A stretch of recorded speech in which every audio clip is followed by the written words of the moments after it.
আর বাংলাদেশে আওয়ামী লীগ এবং ভারতের দালালি করার মতো বহু লোক রয়েছে। তার মধ্যে উল্লেখযোগ্য প্রথম আলো এবং ডেইলি স্টার আর নব আবিষ্কৃত এই এতাতি বা সাদিয়ানি। উসামা মার্কাজুল ইসলামীর একটা বিভাগের ছাত্র। আমি সেখানে ছাত্র হিসাবে মার্কাজুল ইসলামীতে ইতিমধ্যে আমি কয়েকটা মেসেজ পাঠাইছিল। আবারও এই ভিডিওর মাধ্যমে মার্কাজুল ইসলামের কাছে অনুরোধ করতেছি যে মুয়াজ বিন নূরের মতো এই উসামাকে যেন মার্কাজুল ইসলামী থেকে ছাত্রত্ব বাতিল করা হয়।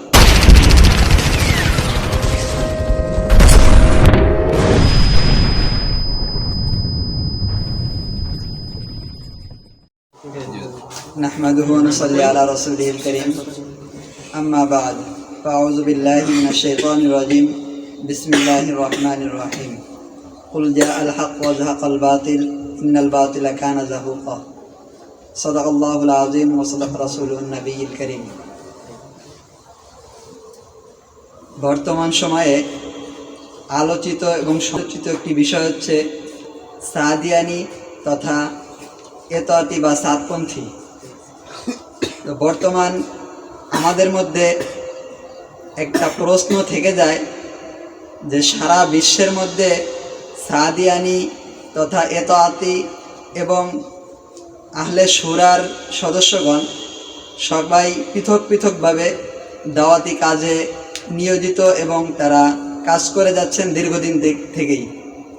তবে শুধুমাত্র বাংলাদেশেই কেন বারবার এই দুইটা পক্ষ নিয়ে সমস্যা দেখা যায়, এটা নিয়ে মানুষের সাধারণ যারা কোনো পক্ষপাতিত্ব নেই, যাদের এই বিষয়ে পরিপূর্ণ ধারণা নেই, তাদের এরকম একটা প্রশ্ন এসে থাকে, মনে সন্দেহ থাকে। কেউ প্রকাশ করে কিংবা কেউ প্রকাশ করে না। যারা প্রকাশ করে তাদের জবাব তো আমাদের দেওয়া অতি জরুরি, এবং কি যারা এরকম প্রশ্ন আমাদের কাছে করছে না তাদেরকেও আমাদের এটা বোঝানো খুবই জরুরি। এই জন্য আমাদের আজকের আলোচনা হবে কেন সাদিয়ানি তথা এতাতিদের নিয়ে সারা বিশ্বে কোনো সমস্যা হয় না, তবে প্রতি বছর ইজতেমার আগ মুহূর্তে বাংলাদেশে কেন এত সমস্যা হয়। তো যদি আমি এক কথাই বলি তাহলে বলা যাবে যে অন্যান্য দেশে এরকমভাবে ভারতের দালালি এবং আওয়ামী লীগের মতো স্বার্থান্বেষী কোনো দল সেসব দেশে নেই। আর বাংলাদেশে আওয়ামী লীগ এবং ভারতের দালালি করার মতো বহু লোক রয়েছে। তার মধ্যে উল্লেখযোগ্য প্রথম আলো এবং ডেইলি স্টার আর নব আবিষ্কৃত এই এতাতি বা সাদিয়ানিরা। যদি এখন কেউ প্রশ্ন করে কেন সেটা, তাহলে আমি এর জবাব কয়েকটি ধাপে দিতে পারি। প্রথম কথা হলো, যদি আমরা নিরপেক্ষভাবে একটু চিন্তা করে দেখি তাহলে দেখা যাবে প্রতি বছরই ইজতেমার আগ মুহূর্তে এই সমস্যাগুলো দেখা যায়। তো এখন যদি কেউ বলতে পারে যে তাহলে কি ইজতেমাই সমস্যা, আমি বলবো না, ইজতেমাই সমস্যা না। সমস্যা তাহলে কোথায়? বলতে হবে যে আমাদের দেশের সকল মুসলমান চাই সে 5 ওয়াক্ত নামাজ পড়ুক কিংবা না পড়ুক, রাসূলের আদর্শ অনুযায়ী চলুক কিংবা না চলুক, তার মধ্যে ইজতেমার একটা বিশেষ গুরুত্ব রয়েছে, একটা আজমত তার দিলের মধ্যে স্থান করে নিয়েছে। এই কারণে এই ইজতেমা নিয়ে মানুষের বিভিন্ন জল্পনা কল্পনা এবং অনেক আশা প্রত্যাশা থাকে। তো যখন এই ইজতেমা নিয়ে কোনো একটা নিউজ করা হয় তখনই মানুষ সেটার দিকে হুমড়ি খেয়ে পড়ে। আর তখন যদি ইজতেমার বিরোধী এবং পক্ষ নিয়ে একটা দল বের করে দেওয়া যায় আর এইটা নিয়ে দেশের মধ্যে একটা অরাজকতা সৃষ্টি করা যায়, তাহলে সকল মানুষ এই দিকে লক্ষ্য করবে এবং আমাদের দেশে যে সমস্যা চলতেছে, অস্থিতিশীল দেশ হয়ে আছে, এইটাই মানুষের দিলের মধ্যে একটা বার্তা পৌঁছাবে। আর এটাই আমাদের পার্শ্ববর্তী একটা দেশ ভারত রয়েছে, তারা বিভিন্ন ফন্দি এঁটে যায়। আর সেই ফন্দিতে সর্বপ্রথম ঘি ঢালার কাজ করে হচ্ছে প্রথম আলো, আর তারপরে ডেইলি স্টার। এরপরে যদি কেউ প্রশ্ন করে যে ইজতেমার সাথে আওয়ামী লীগ বা ভারতের কি সম্পর্ক রয়েছে, তাহলে আমরা দেখি কিভাবে তাদের সম্পর্ক রয়েছে। আমরা সকলেই জানি ভারতের সাথে ইসরায়েলের সম্পর্ক খুব নিবিড় সম্পর্ক। রাজনৈতিকভাবে, অর্থনৈতিকভাবে ভারতের সাথে ইসরায়েলের খুব ভালো সম্পর্ক, যদিও বাংলাদেশের সাথে তাদের সম্পর্কটা খুব একটা ভালো না। তো যখন এই ভারত ইসরায়েল মিলে আমাদের দেশে কোনো কাজ করতে চায়, তাদের কাজ কোনো ভালো কাজ না, একমাত্র দেশকে অস্থিতিশীল করাই কাজ। যখন এটা করতে যায়, সেই কাজে সর্বপ্রথম প্রচারের কাজটা করে ডেইলি স্টার এবং প্রথম আলো। এখন বলবো তার বাস্তবতা কি। এখন যদি সেটা দেখি তাহলে বেশি দূর যাওয়া লাগবে না, 2018 সালের দিকে যাওয়া লাগবে না, গত 1 মাসের দিকে যদি আমরা তাকাই তাহলে পেয়ে যাব। কিভাবে?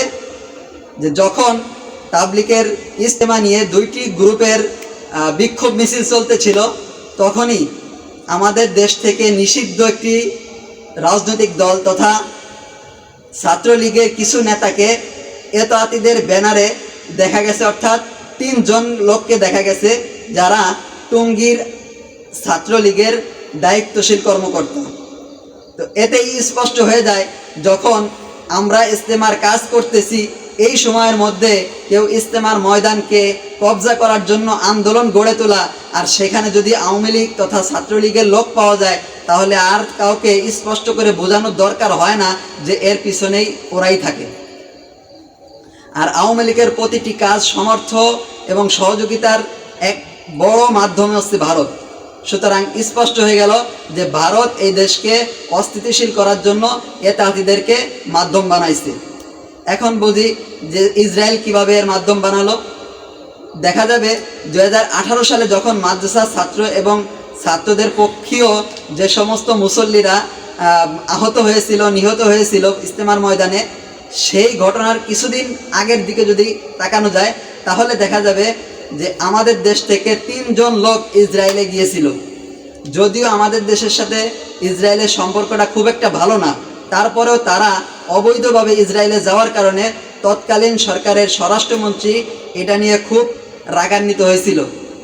আর সেইটাকেই ধামাচাপা দেওয়ার জন্য এই সফরের যে প্রধান ওসামা ছিল, তার বাবা হচ্ছে ওয়াসিফ, সে স্বরাষ্ট্রমন্ত্রীর সাথে তাল দিয়ে আওয়ামী লীগের পুরাতন সে আওয়ামী লীগ ছিল, সেই আওয়ামী লীগই ভিতরের আত্মাকে আবার জাগ্রত করছে তার নিজের ছেলেকে স্বরাষ্ট্রমন্ত্রী থেকে বাঁচানোর জন্য।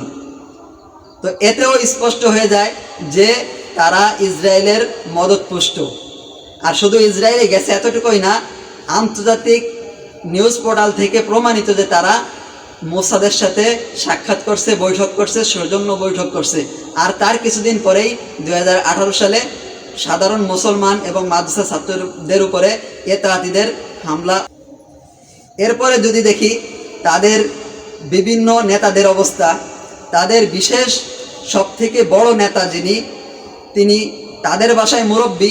আমি মনে করি যদি তাবলিগের মুরব্বী তাদের বলা হয়, তাবলিগকে এহানত করা হবে, এই জন্য আমি তাদের মুরব্বী বলতেছি না, এর নেতাই বলতেছি। কারণ সেই নেতা প্রথম যার নাম তিনি হচ্ছে ওয়াসিফ, ইঞ্জিনিয়ার ওয়াসিফ। হচ্ছে ছাত্রকাল থেকে একবারে ইঞ্জিনিয়ার হওয়া পর পর্যন্ত সে আওয়ামী লীগের রাজনীতি করছে, ছাত্রলীগের রাজনীতি করছে। শেষ বয়সে বাঘ যখন বুড়া হয়ে গেলে খাবার পায় না, তখন ভাব ধরে, ওই যখন কোনো কিছু পায় না তখন তাবলিগে ঢুকে নিজের মধ্যে যে আওয়ামী লীগের আসর রয়েছে সেটাকে লুকানোর চেষ্টা করছে, কিন্তু পরবর্তীতে যে কোনোভাবে সেটা বের হয়ে গেছে। এরপরে দ্বিতীয় জন যদি দেখি ওসামা, তার একই অবস্থা।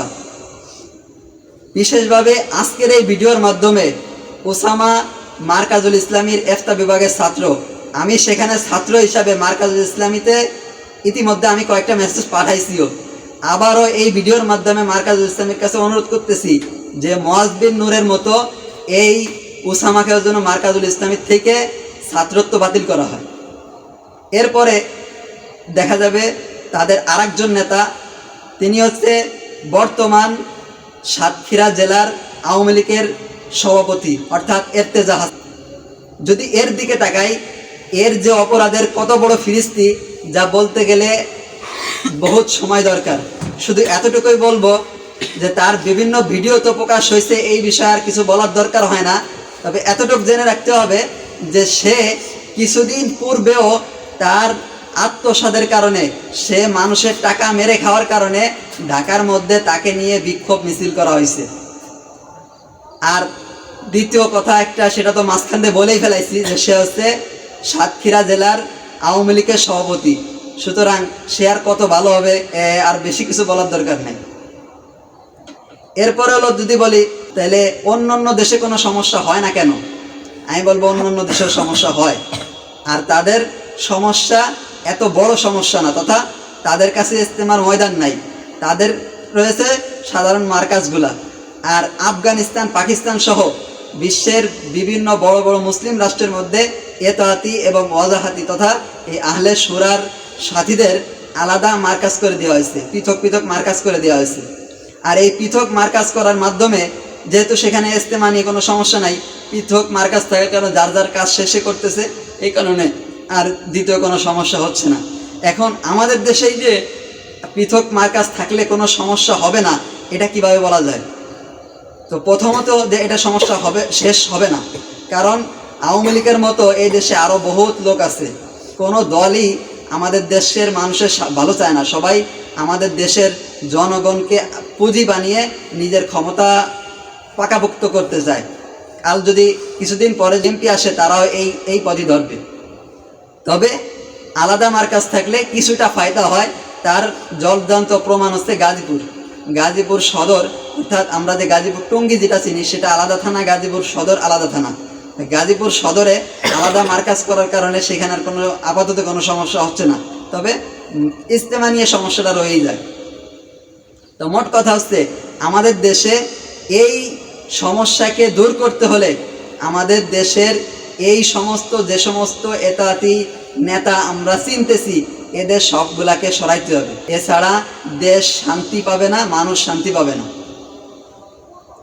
এরপরে কথা হচ্ছে যে বর্তমান আমাদের দেশের একজন গণ্যমান্য ব্যক্তি এবং বড় আলেমও, যদিও সে অন্য ঘরনা, আমাদের ঘরনা না, তারপরও তার এলেমের এবং তার ভদ্রতার দিক থেকে সে প্রশংসার উপযুক্ত, তিনি হচ্ছে মিজানুর রহমান আজহারী। তিনি কিছুদিন আগে একটা কথা বলছিলেন যে আমাদের দেশে যে এই যে সাতপন্থী এবং ওয়াজাহাতিদের নিয়ে যে সমস্যা দেখা যাচ্ছে, এটার একটা সমাধান, সেটা হলো তৃতীয় পক্ষ কেউ হয়ে হুজুর সাল্লাল্লাহু আলাইহি ওয়াসাল্লাম যেরকমভাবে আউস এবং খাজরাজের মধ্যে একটা সমাধান করছিলেন, এরকম করার দরকার। তা আমি বলবো, উনি শ্রদ্ধাশীল মানুষ, ওনার উপর পরিপূর্ণ শ্রদ্ধা রেখেই বলতেছি যে এই দেশে বা এই আমাদের দেশের এতাতিদের মাধ্যমে করা এই সমঝোতা করা সম্ভব না। তার কারণ কি? তার কারণ হচ্ছে হুজুর সাল্লাল্লাহু আলাইহি ওয়াসাল্লাম তাদেরকে যখন সমাধান করছিলেন, তারা কেউ নিজেকে সব কিছু মনে করতেন না, অর্থাৎ তাদেরকে যখন বোঝানো হয়েছে তারা বুঝতে। আর আমাদের দেশের যে এতাতি আছে, তারা মনে করে সাদ শাহস্ত মুজাদ্দিদের উপরে তো আর কেউ নাই। এখন আমরা যদি তাদের বুঝাইতে যাই, তৃতীয় পক্ষ কেউ যদি আসমানতে ফেরেশতাও আসে, তাহলে তো এতাতিরা বলবে যে আমাদের সাদ শাহ তো মুজাদ্দিদ, উনি যেটা কবে সেটাই সঠিক। এই জন্যে এটা সমাধান হওয়ার মতো না।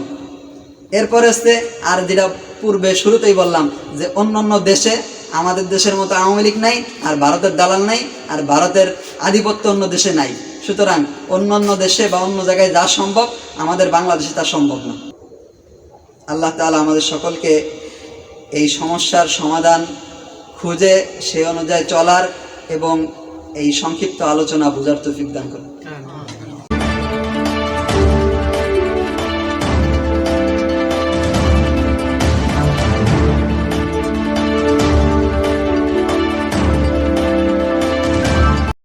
Hey there. Subscribe to my channel. And also press this bell icon.